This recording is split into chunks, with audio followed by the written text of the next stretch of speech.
Olá, gente. Eu me chamo Cleibson e quero falar com você dessa vez sobre um tema muito pertinente, porque é um tema muito celebrado na sociedade ocidental, que é o tema da festividade do Natal do Senhor, certo? O nascimento de Cristo. Veja, nós estamos próximos, né, da celebração do Natal, né? Eu estou fazendo esse vídeo aqui no mês de dezembro e eu quero fazer umas considerações historiográficas sobre o Natal do Senhor, certo? Veja, primeiro, o nascimento de Cristo, ele não aconteceu a 25 de dezembro historicamente. Do ponto de vista histórico, não foi a 25 de dezembro. Agora, por que que na sociedade ocidental, sobretudo, há o costume de celebrar o nascimento de Cristo a 25 de dezembro? No século IV, em Roma, havia um costume de se celebrar a festa, né, o Natalis Solis Invicti, né, que é o nascimento do Sol Invicto. A palavra Natal significa nascimento. Né? E o Sol Invicto, né, se cultuava o Deus Sol, né, como o Sol vencedor, o Sol Invicto. E esse costume era um costume antigo, né, entre os pagãos, mas quando a igreja foi evangelizar aquelas terras romanas, assim como as terras hispânicas, assim também como as terras galicanas, onde hoje está a atual França, que a igreja teve a preocupação de ressignificar, de cristianizar aquela festa, de não simplesmente extinguir, mas de dar um sentido cristão. Se celebrava a festa do Sol Invicto, porque no dia 21 ou 23, normalmente essas duas datas, acontece no hemisfério norte o solstício de inverno, que é o dia em que o sol brilha menos e a noite fica mais longa. Entretanto, depois de passar o dia 21, né, o dia em que o sol ficava mais curto, né, o dia ficava mais curto, a 25 de dezembro era o dia em que o sol voltava a brilhar, e era o dia que ele mais brilhava, ficava com maior fulgor e por mais tempo no horizonte. Certo? Ainda hoje é assim, o solstício acontece. Né? Isso tem a ver com o movimento de rotação e translação da Terra. E os pagãos viam nisso a divindade, sinal da divindade do sol. Quando a igreja evangelizou, a igreja viu nisto, né, um sinal de Cristo. Cristo é o verdadeiro sol, como diz a Escritura, né, no livro do profeta Malaquias, no capítulo 3, no versículo 20, que todos seriam abençoados pelo sol da justiça. Né? O sol da justiça brilharia sobre todos, né, traria como que bênçãos para a humanidade. Fazendo referência a essa passagem, a igreja diz para aqueles povos: olhe, esse Deus que vocês adoram é apenas um ícone do verdadeiro Deus, do verdadeiro sol que é Cristo. Aquele que foi levantado, que se levantou na escuridão da noite, né, da morte, do sepulcro, e nunca mais declinará, nunca mais terá ocaso. Ele sim é o verdadeiro sol invicto, o verdadeiro sol vencedor. E a partir disto, desse século IV, começou-se a celebrar o nascimento de Cristo, do verdadeiro sol, a 25 de dezembro. Isso foi uma ressignificação da festa do Sol Invicto. Veio daí, veio dessa origem pagã, a festa do Natal do Senhor. A igreja deu um sentido cristão, cristológico a essa festividade. E também respondendo a alguns problemas da igreja na época, porque o século terceiro e quarto foram marcados por diversas heresias, heresias que colocavam em dúvida a questão da natureza de Cristo, se ele era apenas homem ou se ele era apenas Deus. Enfim, havia algumas heresias como o arianismo, né, como o nestorianismo, o docetismo e, sobretudo, o monofisismo. Essa heresia monofisista, ela dizia que Cristo ele tinha apenas uma natureza, e esta era a natureza divina.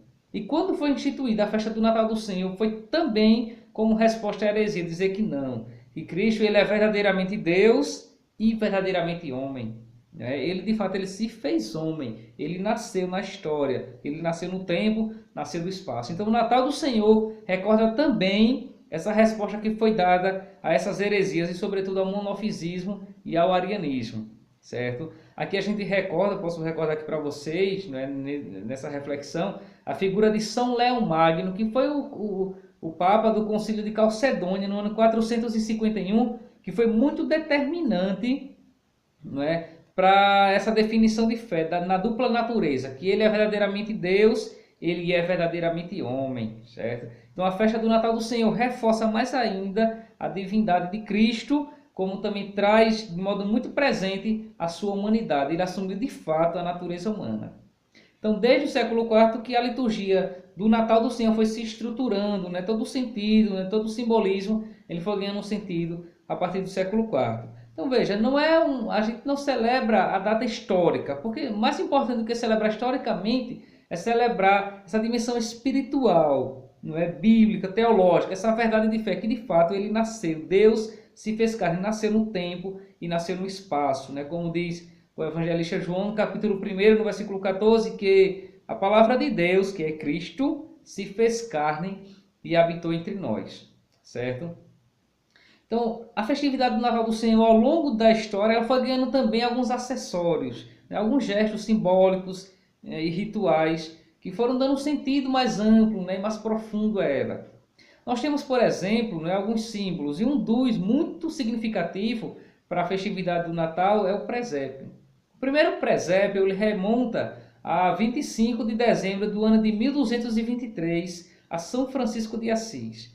Foi São Francisco que iniciou essa tradição do presépio em Assis, na Itália, onde ele convocou, convidou a população para na noite do Natal ela vir assistir como foi o nascimento do Senhor. E ele monta todo o cenário com os animais, o boi, o burro. Nos escritos franciscanos fala muito disso, detalha muito como é que ele fez esse passo a passo.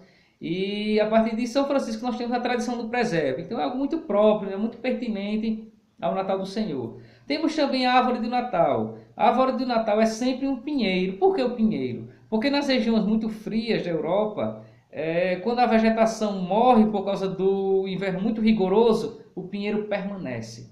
E assim o pinheiro ele se tornou, foi considerado símbolo da permanência, da resistência. E por causa disso da imortalidade e da eternidade.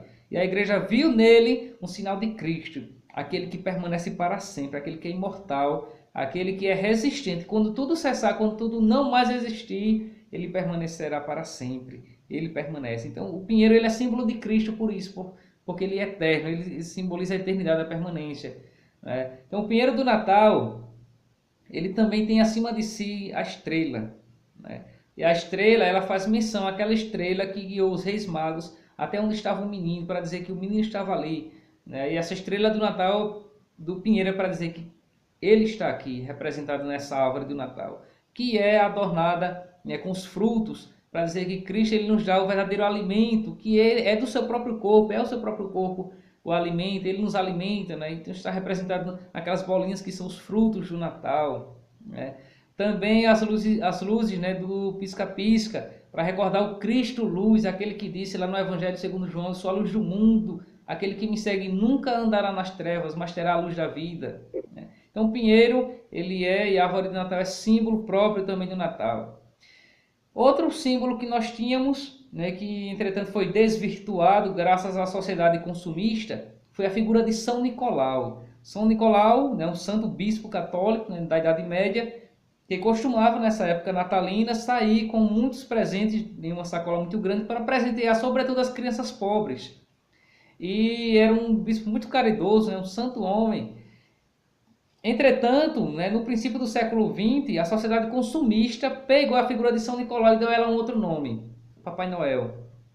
E tirou de São Nicolau as vestes episcopais, as vestes de bispo, e colocou nela aquele gorrinho, ao invés da mitra, e ao invés da batina, própria, a veste italá do bispo, foi colocada a veste que o Papai Noel tem hoje.